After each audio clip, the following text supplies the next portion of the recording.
Well, happy Saturday morning, everybody. Welcome to Good Deeds, Real Estate with a Mission. I'm Bill Weidecker from the Fine Homes Group at Keller Williams Realty Metropolitan. And Diane Davidson, my wife and business partner, is here with us today. Hello, Diane. Hello, Bill. Thank you for having me. Good morning. Welcome to the program. And we had a great time together last week. And so many people were happy to hear you instead of just me, that they've asked you to come back. And so that's great. Demand, Count me amongst them, yeah. Yes. Well, we might count you as them. Did I say that out loud? Well, we're only 5 episodes in, and you're already tired of me. Well, but that's, I really am so thrilled that you're here because we can talk. Both of us have been in the business a similar amount of time, and that is that we got into the market. You started in San Francisco? Yes, I did. February 3rd, 1979. 1979. Yes. Well, 45 years ago. Mm-hmm. See how quickly I can do there'd be that? no math. Look at well, you. Yep. And I started in 1983. So we're of a similar vintage, but we started very, very young because people are like, Very holy young. cow, how old are they? 5. We were 5. Well, I'm going to be, I am 62. I just had my birthday. Had a birthday. Yes. So the bottom line is we've been at it a long time. How have, first of all, we're both realtors. Mm-hmm. And most people just have, I think the National Association of Realtors has done such a good job establishing the brand that the rank and file consumer out there has no idea that not everybody is a realtor. Please explain. Well, okay, then I will. Yeah, here's what I know is realtors. It is a membership, and not all real estate agents are realtors. And when you are a realtor, you subscribe to a very strict code of ethics, and you have standards of practice that you must adhere to. Yes. Whereas the rank and file licensee out there, while they have to comply with license law, it is not as strict as the code of ethics. Correct. And so make sure always that you're working with a realtor, and we would say make sure you're working with a realtor on the Fine Homes Group at Keller Williams. We would. Now, I want to talk about what we've seen over 40-something years. How I know It's exhausting, but it's great. It is wonderful. I mean, great. Yep. listen, if you've been at it this long, you are now doing it because you have continued to enjoy the business. I know I have. Mm-hmm. It's you live and breathe it. How are things the same compared to back then? Let's start there. Okay. How things are the same is that it involves relationships and human nature, and that doesn't change.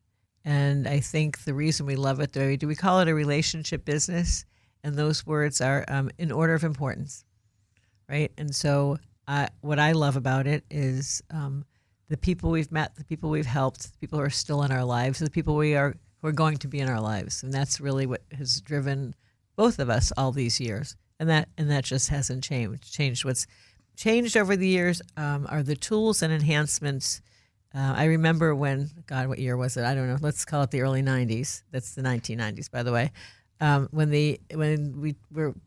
some realtors and real estate agents were threatened by the internet because it was going to make us obsolete. But the truth is, because it's a people business and a relationship business, we won't be obsolete. We need only embrace things that come along and understand them as enhancements and understand them as something that can help us do our job.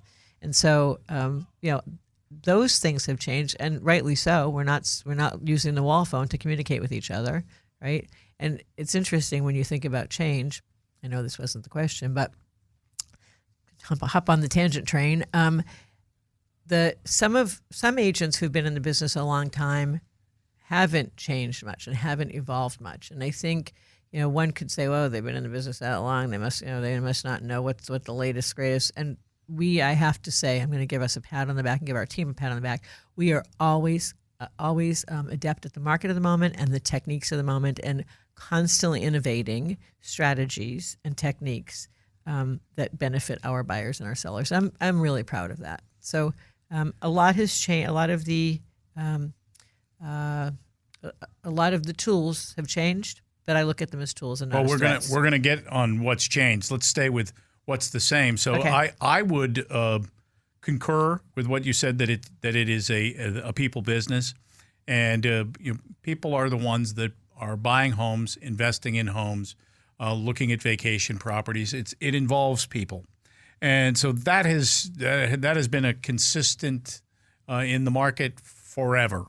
I also think that things that haven't changed is it is a service business. Mm-hmm. And so good service is the letter of the day. Excellent service is what sets you apart. Good service is not, when you say, well, how are things the same? Those that were excellent in the job that they did back then would succeed in this market today because they strive to be excellent today also. Correct. So that part, the service component and the people component, has not changed. Now let's talk what has changed out there. How are things different? So when I started in the business, I needed a Polaroid camera. I needed a tape measure. Some people are like, what is a Polaroid camera? Oh, they're back. They're very popular now. All the kids have got one? That's it. Okay. So I needed a Polaroid camera and a tape measure and essentially a few forms. No pager? That was a little later. No, the pager. pagers, that technology was unaffordable in the early 1980s. And so, but that was, so there's been a lot of technological changes. You didn't have the cell phone in the bag, Bill? The cell phone. Come on. The cell phone in the bag, I didn't have. That didn't come until the late 80s. Okay. The bag phone. Bag phone. So you weren't unscrewing the little antenna off your car before you went through the car wash? The little pigtail thing? I ended up with a car phone. Car phone. Yeah. Mm-hmm. I can remember back in the 80s, there was a timeshare marketing, where they'd come do a tour of the timeshare and we'll give you a gift. Mm-hmm. And the gifts had to be of some substance. And so they were giving out car phones if you were willing to go to the timeshare presentation. And one of my friends went and he got a phone, plug-in-the-wall phone shaped like a car. And so they're like, yeah, it's a car phone.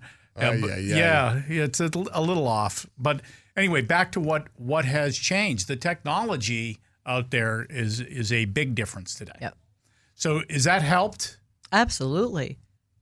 It's marketing-wise, it's been fantastic. Gathering information has been great, but the thing, people there's still interpretation necessary. So I think it's wonderful that consumers can start there, and best advised to have a professional join them early on in the process. But technology is great. When I look at the things we do to promote our listings, and during COVID, people were buying without seeing, right? They could we bought without seeing. That's true. We did. I never thought I would do that.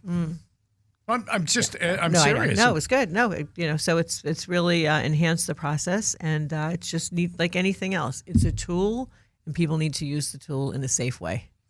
And I say we bought without seeing, but we had our realtor, correct, in another part of the country. Yes. Actually walk through the property on our behalf. Yes, we did. And so it was based on trust that we had somebody, a professional, who provided the service for us to make us feel a little more confident. Well, and even we either did FaceTime or video or both. But you think about that. If we had to do a video for people way back when, it would have been carrying the camera with the VHS tape in it, and then somehow mailing them the tape afterwards. Battery lasts 5 minutes. Yeah. And then, exactly. And then they'd have to have the player, right, to see it. So there might have been a little bit of a delay in the process. So, no, I think technology, much as I'm sometimes challenged by it, I embrace all of the convenience and all of the additional information and opportunity that it affords us. It offers us great opportunity if we embrace it.